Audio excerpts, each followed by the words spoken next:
Hello everyone, आप सभी का स्वागत है आज के एक और नए लेटेस्ट जॉब अपडेट में जो आप सभी एस्पिरेंट्स के लिए आया है इसरो की तरफ से for the post of scientist और इंजीनियर। तो आखिरकार जानेंगे कितनी नंबर ऑफ वैकेंसीज हैं, कौन कौन सी ब्रांचेस आखिरकार शामिल रहने वाली हैं इस मोस्ट ड्रीम इसरो की जॉब में। काफी सारे स्टूडेंट्स हैं जिनके लिए ये ड्रीम जॉब रहती है, तो डेफिनेटली आप करना चाहेंगे अप्लाई, लेकिन अप्लाई करने से पहले जानना होगा आखिरकार इस नोटिफिकेशन में क्या क्या है, एलिजिबिलिटी क्या, सिलेक्शन प्रोसीजर है, कौन कौन अप्लाई कर सकता है। सारे सवालों के जवाब वन शॉट में मिलेंगे, वीडियो को एंड तक जरूर देखें। उसी के साथ में अगर चैनल पर नए हैं चैनल को सब्सक्राइब जरूर कर लें, क्योंकि यहीं पर आपको मिलते हैं आपसे जुड़े हुए वैकेंसीज के सारे लेटेस्ट अपडेट। इसरो की तरफ से ये नोटिफिकेशन अभी थोड़ी देर पहले ही ऑफिशियल वेबसाइट पर अपडेट हुआ है for the post of scientist engineer in electronics, mechanical, computer science, civil, electrical, RAC, architecture. इन ब्रांचेस में जो भी कैंडिडेट्स हैं आप में से वो सभी यहाँ पर रहने वाले हैं एलिजिबल। उनके लिए वैकेंसीज हैं, एलिजिबिलिटी क्राइटेरिया भी थोड़ी देर में देखेंगे। सबसे पहले यहाँ पर मैं आपको दिखाता हूँ नंबर ऑफ वैकेंसीज इस नोटिफिकेशन में। आपके मन के सारे सवाल भी होंगे दूर, वीडियो को एंड तक जरूर देखना। बस ये है सबसे पहले पोस्ट कोड BE001, जिसमें आप देखेंगे साइंटिस्ट इंजीनियर इलेक्ट्रॉनिक्स की टोटल 34 वैकेंसीज हैं और इनके लिए टेंटेटिव ये सेंटर ऑफ पोस्टिंग है जहां पर आपको अपॉइंट कर सकते हैं। ड्रीम जॉब रहती है, सर्व करना चाहते हैं इंडिया नेशन के लिए, इसरो में ज्वाइनिंग लेना चाहते हैं, तो उन सभी एस्पिरेंट्स के लिए यह है एक सुनहरा मौका। दूसरी पोस्ट है आपकी साइंटिस्ट इंजीनियर मैकेनिकल में, टोटल 26 वैकेंसीज हैं। ये हैं जहां पर आपको पोस्टिंग मिल सकती है। श्री हरिकोटा भी इसमें शामिल है। BE003 computer science, total 13 vacancies हैं यहां पर। और वहीं पर सिविल की आप देखेंगे 10 नंबर ऑफ वैकेंसीज हैं, कैटेगरी वाइज भी पूरा बाइफर्केशन यहां पर दे रखा है।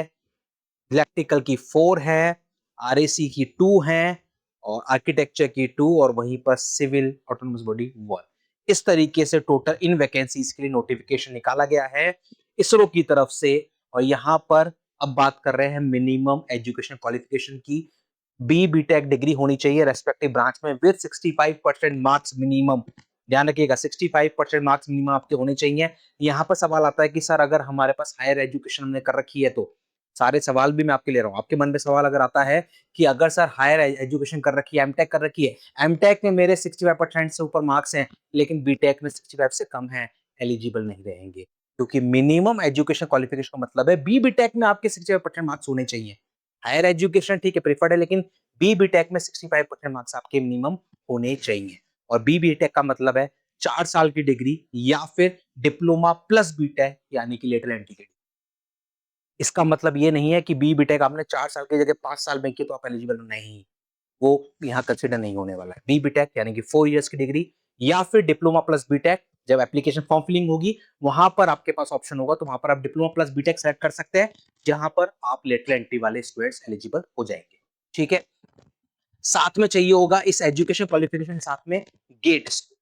गेट स्कोर आपका चाहिए होगा रेस्पेक्टिव ब्रांच में। इलेक्ट्रॉनिक्स से है तो गेट पेपर कोड इसी चाहिए, अगर सिविल से हैं तो सी चाहिए, मैकेनिकल से तो एम चाहिए, सीएस से हैं तो सीएस चाहिए। सबके लिए सेम है एलिजिबिलिटी, सबके लिए एलिजिबिलिटी बिल्कुल सेम यहाँ पर रहने वाली है। ये यहाँ पर मैंने आपको क्लियर किया। उसके बाद हम लोग देखें आगे और कौन कौन है एलिजिबल और क्या क्या एलिजिबिलिटीज हैं, ये हम लोग यहाँ पर देखते हैं। अब आती है बात एज लिमिट की। तो 17 अगस्त 2026 को आपकी मैक्सिमम एज लिमिट 28 ईयर्स होनी चाहिए। जनरल कैटेगरी वाइज जो छूट मिलती है वो छूट आपको यहाँ पर भी मिलेगी, इस बात का आपको ध्यान रखना है। और वहीं पर अगर मैं आगे और देखूं इसमें फर्दर डिटेल्स, तो ध्यान रखिएगा यहाँ पर जो गेट की हम बात कर रहे थे, तो गेट का मतलब है गेट 2025-26। जनरली आप जो देखते हैं पीएसयू उनमें 3 साल के गेट्स को वैलिड होते हैं, लेकिन यहाँ पर सिर्फ गेट 2025 या लेटेस्ट गेट 2026 को कंसीडर किया गया है। इनमें अगर आपके पास गेट स्कोर है तो आप अप्लाई कर सकते हैं, अदरवाइज नहीं। गेट 24 यहाँ पर एलिजिबल नहीं है। तो आपके एक और सवाल का जवाब आपको यहाँ पर मिल गया, ये एलिजिबल नहीं रहने वाला है। जो पहली बार अप्लाई करेंगे उनके लिए ऑफिशियल वेबसाइट www.isro.gov.in, वहां पर जाके आप अप्लाई कर सकते हैं। 28 जुलाई यानी कि आज से फॉर्म फिलिंग शुरू हो गई है और 17 अगस्त लास्ट डेट रहने वाली है। 28 जुलाई से 17 अगस्त ये लास्ट डेट आपकी रहेगी।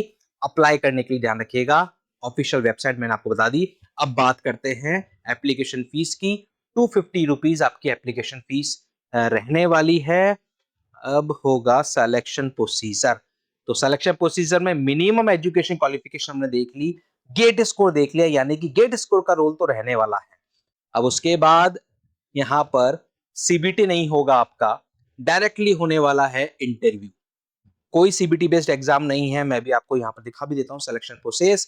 देखिए ये सिलेक्शन प्रोसेस है। तो सिलेक्शन प्रोसेस में सीधा सा है, आपके गेट स्कोर के बेसिस पर आपको शॉर्टलिस्ट किया जाएगा फॉर द इंटरव्यू। इंटरव्यू के लिए 1:7 यानी कि वैकेंसीज के 7 गुना कैंडिडेट्स को शॉर्टलिस्ट किया जाएगा इंटरव्यू के लिए। ये यहां पर साफ साफ मेंशन है। इंटरव्यू जो होगा उसमें इन एट्रीब्यूट्स को देखा जाएगा, टेक्निकल नॉलेज, जनरल अवेयरनेस, और उसी के बेसिस पर मार्क्स किए जाएंगे अलोकेट।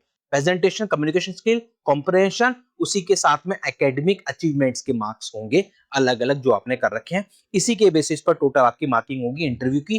फाइनल जो बनेगी मेरिट लिस्ट, उसमें जो क्वालिफाइंग क्राइटेरिया रहेगा वो रहेगा जनरल और ईडब्ल्यूएस के लिए मिनिमम गेट इसको 50% चाहिए, इंटरव्यू में 50%, एग्रीगेट 60% होना चाहिए, गेट प्लस इंटरव्यू मिला के। वहीं पर अगर हम बात करें SC ST OBC benchmark disability वाले कैंडिडेट्स के लिए, तो गेट इसको मिनिमम 40%, इंटरव्यू 40%, ओवरऑल 50% होना चाहिए, अदरवाइज बाहर हो जाएंगे। ये यहां पर इन्होंने लिखा हुआ है मिनिमम क्वालिफिकेशन।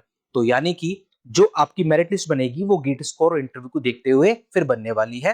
तो गेट 25-26 कोई सा भी आप इसको यूज कर सकते हैं जो आपका बेस्ट हो। दूसरी बात, यहां पर सैलरी की अगर बात करें तो यहां पर मैं आपको बताता हूं 56,100 पर मंथ इनिशियल आपको पे होने वाला है। ये बेसिक पे है। इसके अलावा डीए, एचआरए, टीए, ये सारे बेनिफिट्स आपके इसमें ऐड होने वाले हैं। वापस कह रहा हूं, इसरो बहुत सारे बच्चों के लिए one of the best dream job है। तो ये मौका है आपके पास गेट स्कोर के थ्रू डायरेक्टली इंटरव्यू देना, कोई सीबीटी बेस्ड एग्जाम नहीं होने वाला है। ये आपके लिए एक्सीलेंट अपॉर्चुनिटी है। ये सारी हैं डिटेल्स जो आपके लिए इनिशियली है जरूरी, और ये हैं इंपॉर्टेंट डेट्स जो मैं वापस आपको दिखा देता हूं। ऑनलाइन एप्लीकेशन की स्टार्टिंग डेट 28 जुलाई, लास्ट डेट 17 अगस्त, और पेमेंट की लास्ट डेट है 19 अगस्त। ये है इंपॉर्टेंट डेट्स। आपके मन में और भी आ रहे होंगे बहुत सारे सवाल, कुछ सवाल के जवाब मैंने आपको दे दिए हैं। और भी अगर आ रहे हैं सवाल तो आप इस वीडियो के कमेंट बॉक्स में जरूर मेंशन करें, उनका आपको रिप्लाई मिल जाएगा, या फिर नेक्स्ट वीडियो में मैं आपके लिए लेकर आऊंगा और स्ट्रेटेजी, और उसी के साथ में आपके सवालों के जवाब भी। उसी के साथ में अगर अभी तक भी चैनल को सब्सक्राइब नहीं किया कर लीजिए, क्योंकि यहीं पर आपको मिलते हैं आपसे जुड़े वैकेंसीज के लेटेस्ट अपडेट्स। और अगर आप किसी और टेक्निकल, इसरो का आप एग्जाम देंगे, लेकिन इसके अलावा अगर आप किसी और टेक्निकल एग्जाम्स की तैयारी के लिए जाना चाह रहे हैं, तो फिर इस वीडियो के डिस्क्रिप्शन में दिए गए लिंक या फिर निम्बस लर्निंग के एप्लीकेशन पर आप विजिट कर कर अपना एनरोलमेंट कर सकते हैं, जहां पर आपको मिलेंगी मेंटरशिप भी, और उसी के साथ में प्रिपरेशन के लिए डेडिकेटेड कोर्स भी। अधिक जानकारी के लिए वीडियो कमेंट बॉक्स में दिए गए लिंक के थ्रू आप एनरोल कर सकते हैं। मिलते हैं अगले वीडियो में एक और नए लेटेस्ट अपडेट।